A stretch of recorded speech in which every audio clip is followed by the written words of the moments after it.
The opposition is pretty well united, and I think it's getting more and more united. We're having conversations with all the opposition, and I think quite a lot of good work is happening there. Okay. Yeah. It's a complicated discussion because there are spaces where we are competing also with the opposition. So it's a little bit of give and take is required, but I'm confident that will happen.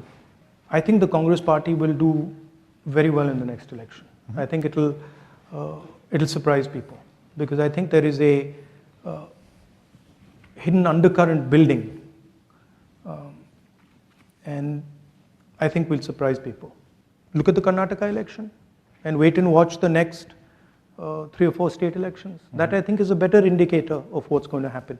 No, I think the fact that there is a weakening of press freedoms, this is not hidden. I mean, everybody knows it. It's apparent in India.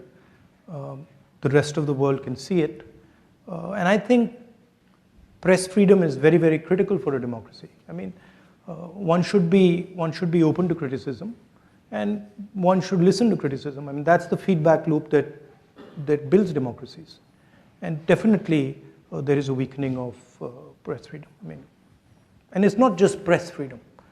It's on multiple axes. On multiple axes, there is a clampdown on the institutional framework that allowed India to talk, that allowed the Indian people to negotiate.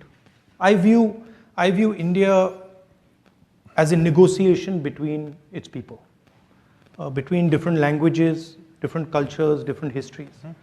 And the architecture that Mahatma Gandhi set up was to allow that negotiation to be carried out fairly and freely. I think all Indian people, right, have a right to expression. All Indian people have a right to religious freedom. All Indian communities should feel free to express themselves. So I don't differentiate between any community, any caste. I think India, as I mentioned just now, is a conversation, and the freer and more open that conversation, the more powerful India becomes.